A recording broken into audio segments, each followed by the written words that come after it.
You want news? We got news. This is CPS360. I'm Tate Nickelberry. And I'm Barrett Smith. We start our show where the hats are bigger and the smells get better. Jake Benson brings us a story on Culinary. It's fall, and that can only mean one thing: Thanksgiving lunch at Rockbridge. Regular go. The Career Center's Culinary program makes it all happen. So all the lunch is done by the Culinary 2 students for all the savory items, and then the bacon and pastry students make the sweet items for the dessert, and that's at Culinary 2, that's at the Career Center. We spend the entire week prepping. We're in here, there's a group of us that are in here about 6 a.m. every day, and then we stay until about 4, just prepping everything else trying to get ready. Every year the menu is packed and is always a good deal. Lunch tomorrow is going to be brined and roasted turkeys, mashed potatoes with gravy, green bean casserole, pumpkin sheet cake with cream cheese icing, and then also there's the vegetarian option, which is a roasted acorn squash with a vegetable and rice medley. And you get the super meal deal with all the meat and everything, and then you get the acorn squash as well for $7.50, or just the regular meal deal for $5. The students love it because it teaches them valuable skills that they'll need in their future. A lot of the culinary jobs are in catering, so it really helps you learn how to handle like the mass quantity prep and the steps that go into it.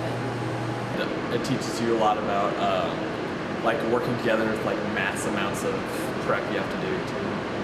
The lunches and the production actually is a little bit more into the mass production side. It's not working on, normally they're working on smaller items and just, refining technique. This is mass production, cooking for, upwards of 600 people for a full, meal with that, but actually making everything from scratch. So, every component we're buying in the rawest form, and then, brining the turkeys, cooking the green beans, making the cream mushroom soup, slicing and frying the onions, so doing that at a mass level to learn that high-scale production. Look out for the next lunch this spring. Delicious. This is Jake Benson. Thanks for watching CPS 360. Culinary sure knows how to put a meal together. That they do. Now we head to downtown Columbia to the Speak Your Mind event where Karen Malloy was in attendance. This past Thursday, Hickman High School hosted its annual Speak Your Mind Forum. 5 representatives from 5 different political parties came to inform students on their parties and to answer student questions on current political issues and ideologies. This event was started under the hopes that young future voters could become informed about diverse political views.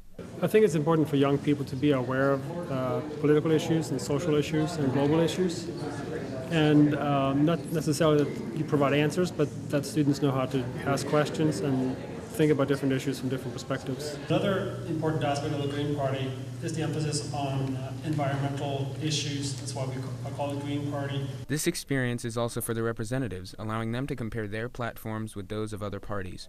All the representatives hold current political positions in the state and local governments throughout the state. The questions that the students will ask will give them an idea of what some of the concerns are of, say, a generation of voters to come. One thing we would like to do, though, is Voltaire is attributed to having said, "Though I disagree with what you say, I will defend to the death your right to say it." The party delegates included representatives from the Green, Democratic, Libertarian, and Constitution Party.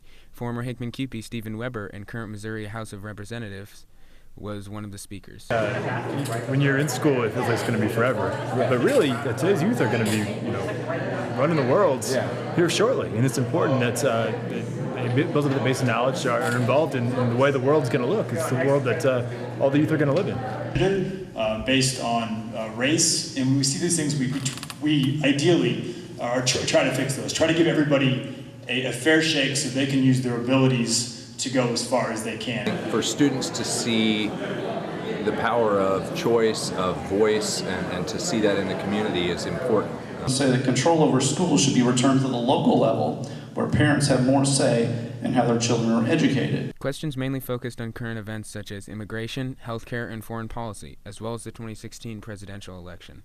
Students from Amnesty International, as well as the Young Democrats and Young Republicans clubs, presented informative and challenging questions to the delegates. By the end of the night, both the representatives and the students had benefited from the debate. From Liberty to Chicago and back to Missouri, Dylan Johnson gives us a feature on the head marketing teacher, Mr. Finn. The wonderful world of marketing in the Career Center goes all through Mr. Finn. He has been the marketing teacher for quite some time now, and this is how it all started. Well, I worked in advertising and marketing for 20 years, just under 20 years, and at the time I didn't even realize they had taught marketing and advertising at the high school level. So when I originally looked at teaching, I thought I'd be a business teacher. You know, that made sense. I knew that was there. I didn't realize they even taught that. So it was a perfect fit for everything that I enjoyed doing in the private sector, and it seemed like a perfect fit. Mr. Finn gets his point across and does a good job doing it. But I guess the way he connects with the students, he is always close with the media and whatnot. He's always up to task with what's going on. That's mainly because, you know, he's a marketing teacher, so he knows all the current trends and stuff. Of course, him being a capitalist and trying to make most of his money as well. So he does a good job of staying connected with the students and talking about things that they'd like to talk about, keeping them interested in class. So that's what I like most about Mr. Finn. Unlike some classes, the Career Center has marketing that gives you life problems and gets you ready for the marketing world. I think it allows them to apply it, you know, because like I said, every day when I walked into work, new day, new problems, new challenges. When students sit down in competition, they get a whole new scenario that they've never seen before. That's the way it works. You know, when you're dealing with humans, which is marketing, you're dealing with people. What works one day may not work the next, and you know, things can change literally overnight. I worked on an ad, you know, campaign. I worked on an airline account, and one morning, planes started flying into buildings, and it was 9/11, and we had just spent $10–15 million developing a new ad campaign for that airline, and all of a sudden, flying wasn't fun anymore, and we literally threw away $15 million worth of work in one morning. It happens. Now, good things can happen too, where all of a sudden, you know, but that's the fun thing about marketing is every day is different. Every day changes, and there's a new challenge each day. Mr. Finn will keep educating kids about the world of marketing. Wow, what a great guy. Yeah, here's a great teacher. Up next, we send it to Matthew Rothmick. Be careful not to be spooked at this in-depth look at a local haunted house. Every year, haunted houses are put on professionally by businesses across the country. However, in Columbia, Missouri, a group of high schoolers have begun to make their own mark in the Columbia haunted house community. They call it the Grasslands Manor. Before in Columbia, it was just these basic generic haunted houses, Fear Fest and Necropolis, run by adults. But now we have a group run by pretty cool high schoolers that is, you know, it's our 4th year going. We're pretty good in the haunted house business, and we're becoming a pretty big thing around Columbia, I'd have to say. This idea started all the way back in their 7th grade year when they were done with trick-or-treating, but not done with Halloween. So basically, I'm just wanted to provide some entertainment for this neighborhood. It was lacking, so they really need to juice it up a little bit, so haunted house. Preparations for the haunted house start sometimes all the way back in September, working usually on Sunday afternoons, but this year, busy schedules had the haunted house coming together in the last weekend. Well, I have to say the work that we put in, all that, the good, knowing that we're having a good time working, I don't know, it's really fun. Every year, the workforce on the haunted house grows a little bit more. This year, Ben Williams-Jost was a new addition to the group who is excited to join. A lot of my friends have done the haunted house in the past, and it just seemed like a good time, and they all kind of worked together to make it, and it seemed like a big attraction, so I kind of wanted to join in on it. It's clear that the boys have a scary good time at this haunted house. With CPS360, I'm Matthew Roth. Our last story is an up-close look at Hickman's musical Pippin. Audrey Roloff brings us a story. Every year, the Hickman High School Theater Department puts on a fall musical that amazes students, parents, and the general public. This year, the show Pippin was chosen by Sarah. The fine arts coordinator for the district, James Melton, and our good friend, and he said, guess who's going to be in Columbia this summer doing a concert? He wants to invite CPS fine arts students to come to a rehearsal that he's having, to talk to them, answer their questions, etc. And he said it was Ben Vereen, and Ben Vereen in the 70s originated the role of one of the main characters in Pippin, the leading player. And it was just sort of fate, I suppose, that Mr. Melton came in and told us that information just as we were trying to decide if Pippin was the right fit for us. So it was sort of our little sign that Pippin was indeed the right choice. After the show is initially chosen, the production team goes into hours of preparation with things like casting, scheduling, and budgets for the theatrical performance.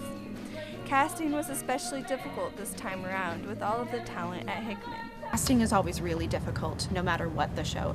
The actual casting part is one of my least favorite parts of a show, because I know whenever students look at that cast list, not everyone is happy.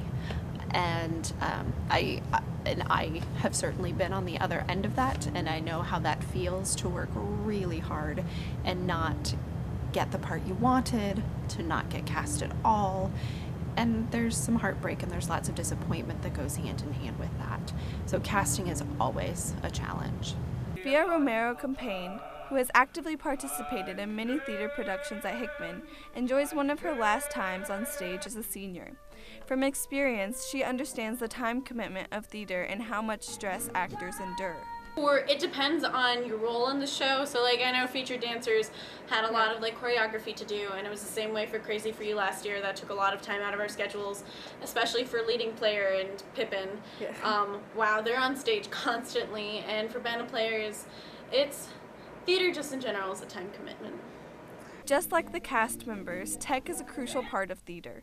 Jessica Canny, one of the stage managers for Pippin, is also quite involved with theater at Hickman and has many responsibilities during the show. So before the show, me and the two other stage managers have a pre-show checklist that we have to make sure the seats are taped off and signs are put up and stuff like that. And then during the show, I'm calling cues to the lighting designer backstage. With all of these things to take care of, the show still wouldn't be running without the full tech crew. Emma Tanner, the head of hair and makeup, focuses on the look that students present to the public and works with directors closely to create a unique appearance. Yeah, so during and before the show, I just help people with any hair and makeup that they need, or if someone has something specific that they need for their character, then I will do that for them. Overall, everyone involved in Pippin expect good ticket sales this weekend and a fantastic show. The bonding of the cast, crew, and directors is irreplaceable, and Hickman Theater will forever be a great experience for students. I have been so fortunate to work with a great group of adults in Robin Steinhaus, Vicki Palmer, Nate Meyer, Tom Sweeney, Sean Huggins, who have been wonderful to go on this creative adventure with.